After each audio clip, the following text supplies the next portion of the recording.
Good morning, my friends. Welcome to our New Testament challenge for today. I will be reading the 27th chapter of the Gospel of Matthew.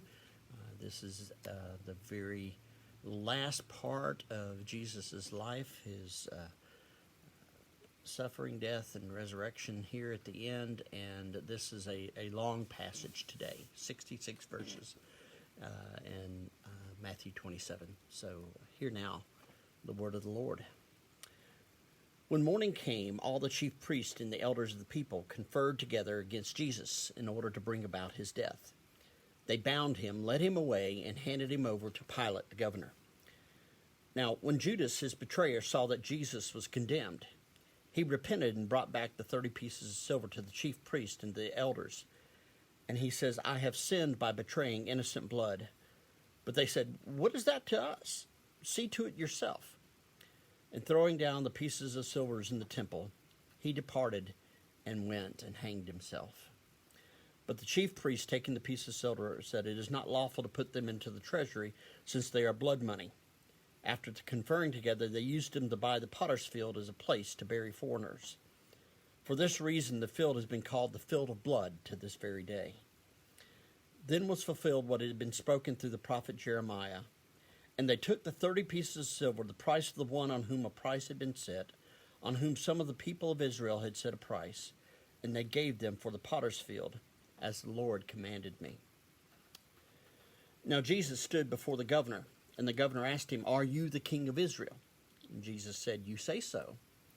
But when he was accused by the chief priests and elders, he did not answer. Then Pilate said to him, "Do you not hear how many accusations they make against you?" But he gave him no answer, not even on a single charge, so that the governor was greatly amazed. Now, at the festival, the governor was accustomed to release a prisoner for the crowd, anyone whom they wanted. And at that time there was a notorious prisoner called Jesus, Barabbas. So after they had gathered, Pilate said to them, "Whom do you want me to release for you, Jesus Barabbas or Jesus who is called the Messiah?" For he realized it was out of jealousy that they had handed him over. And while he was sitting on the judgment seat, his wife sent word to him, "Have nothing to do with that innocent man, for today I have suffered a great deal because of a dream about him."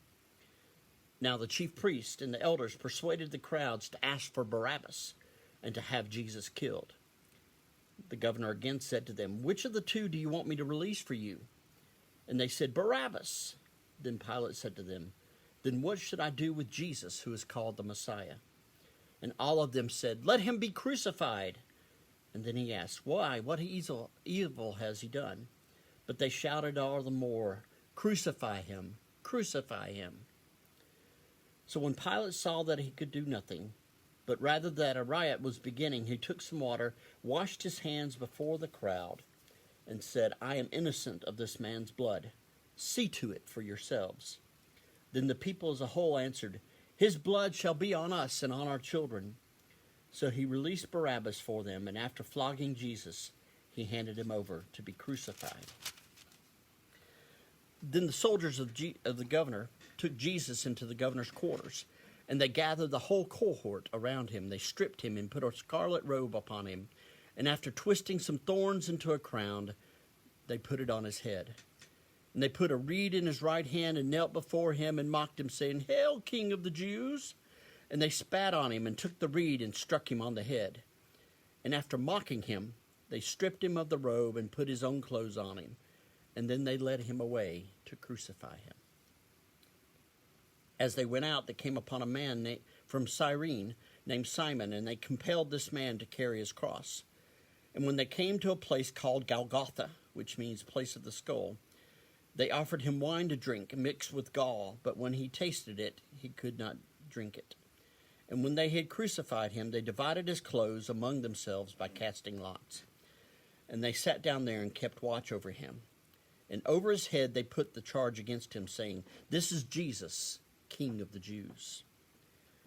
Then 2 bandits were crucified with him, one on his right hand and one on his left.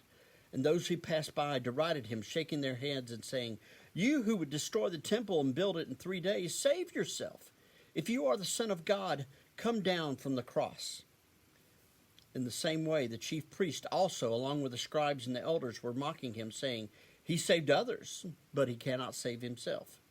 He is the King of Israel. Let him come down from the cross now, and we will believe in him. He trusts in God. Let God deliver him now, if he wants to, for he said, 'I am God's son.'" And the bandits who were crucified with him also taunted him in the same way.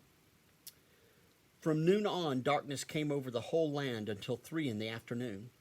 And about 3 o'clock, Jesus cried with a loud voice, "Eli, Eli, lama sabachthani," that is, my God, why have thou forsaken me?"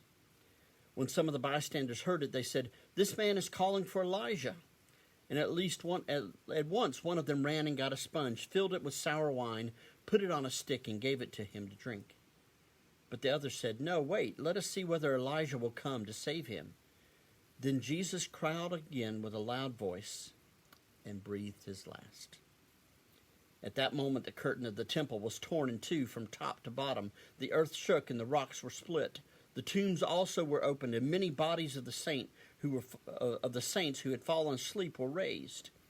And after his resurrection they came out of the tombs and entered the holy city and appeared to many. Now when the centurion and those with him who were keeping watch over Jesus saw the earthquake and what took place, they were terrified and said, "Truly this man was God's son." Many women were also there looking on from a distance. They had followed Jesus from Galilee and had provided for him.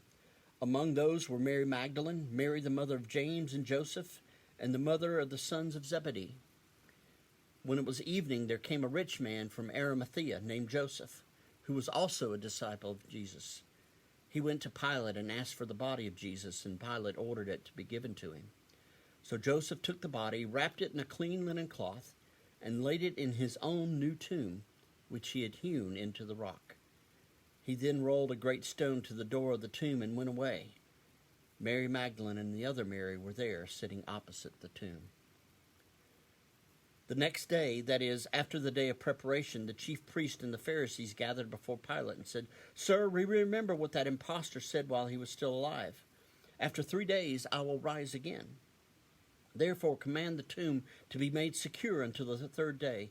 Otherwise his disciples may come and steal his body away and tell the people, 'He has been raised from the dead,' and the last deception will be greater than the first."